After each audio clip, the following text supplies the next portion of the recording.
जय जिनेन्द्र। अब है शतक 18वां और उद्देश्य है चौथा। उसका नाम है प्राणातीत।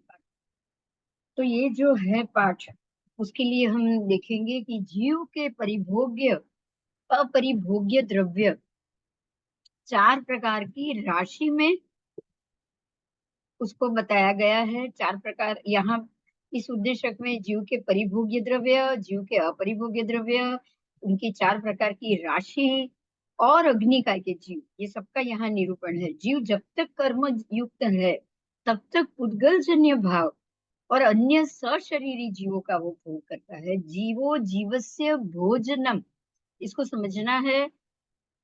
जब तक जीव संसार में है, कर्म युक्त है, वो पुद्गलजन्य भाव और अन्य शरीरी जीव, बराबर, उनको उसको अन्य का शरीर चाहिए ही चाहिए। हमको बिना वायु का आप सांस नहीं ले पाओगे, तो वायु का के जीव आपको चाहिए ही चाहिए, आप उनका ही आहार करोगे। वो भी सशरीरी है, वायु का भी सशरीर, अब का भी सशरीरी, वनस्पति का है, पृथ्वी का है, हम ये सबका उपभोग करते हैं। अब ये समझिएगा, जब तक हम कर्म से युक्त है तब तक हमें सशरीरी अन्य जीवों का भोग चाहिए ही चाहिए। एक जीव को जीवित रहने के लिए दूसरे जीव का भोग करना ही पड़ता है। आइए, 18 पाप स्थानक की प्रवृत्ति, अब इसी मुद्दे को हम लेंगे आगे। प्रभु राजगृह नगर में पधारे हैं। गौतम स्वामी ने प्रश्न किया है कि प्राणातिपात, मृषावाद, अददान, मैथुन, परिग्रह, क्रोध, मान, माया, लोभ, मिथ्या से लेकर जो भी 18 पाप स्थानक, मिथ्या दर्शन, शल्य और प्राणातिपात वीरमण से लेकर मिथ्या दर्शन, शल्य, वीरमण, बराबर, और पृथ्वी कायिक, अपकायिक, वायु कायिक, देव कायिक, वनस्पति कायिक, धर्मास्तिकाय, अधर्मास्तिकाय, आकाशास्तिकाय, शरीर रहित जीव, परमाणु पुद्गल, शैलेशी अवस्था के प्राप्त अणगार और स्थूलाकार को धारण करे हुए शरीरधारी बेइंद्रिय आदि जीव, ये सर्व मिलकर 2 प्रकार के। देखिए, यह सर्व जीव की बात की है, सभी जीव 2 प्रकार के। उसमें से कुछ जीव द्रव्य रूप में है, कुछ जीव अजीव द्रव्य है। कोई जीव द्रव्य है, कोई अजीव द्रव्य। जो भी जीव है हमारे ये 14 राजलोक में, उसमें सारे जीव आ गए। इसमें सारे जीव आ गए। वो 2 प्रकार से हैं, जीव रूप, जीव द्रव्य रूप और अजीव द्रव्य, बराबर। तो ये जितने भी प्रकार के जीव जो हैं वो क्या ये सर्व जीव परिभोग में आते हैं? गौतम स्वामी ने प्रश्न किया है कि द्रव्य रूप जीव और अजीव द्रव्य और जीव द्रव्य, ये जो भी जीव द्रव्य जीव, अजीव द्रव्य जीव जो भी है, वो क्या सारे परिभोग में आते हैं? सर्व जीव के परिभोग उपभोग में आते हैं। तब प्रभु कह रहे हैं कि हे गौतम, प्राणातिपाती की आदि जीव द्रव्य रूप और अजीव द्रव्य रूप होते हैं। उसमें से कुछ जीव परिभोग में आते हैं, कुछ जीव नहीं आते। तो उसका क्या कारण? प्राणातिपातादि यावत से लेकर मिथ्या दर्शन शल्य तक कितने जीव के परिभोग में आते हैं, कितने नहीं आता है, उसका क्या कारण? प्रभु कह रहे हैं, प्राणातिपात से लेकर मिथ्या दर्शन शल्य, पृथ्वी कायिक से लेकर वनस्पति काय, सर्व स्थूल आकार को धारण करने वाले शरीरधारी बेइंद्रिय जीव, जो भी स्थूल आकार को जिसने धारण किया है, प्राणातिपात में वनस्पति का एक इंद्रियों में सूक्ष्म भी है और बादर भी है, और बाकी सारे बादर है। स्थूल आकार यानी बादर, बेइंद्रियादि, तेन्द्रियादि, चौरिंद्रियादि, ऐसे विकेंद्रिय जीव, और फिर पंचेंद्रिय जीव। तो इस प्रकार से जीव, जो द्रव्य जीव और अजीव, जीव द्रव्य और अजीव द्रव्य, 2 प्रकार के द्रव्य,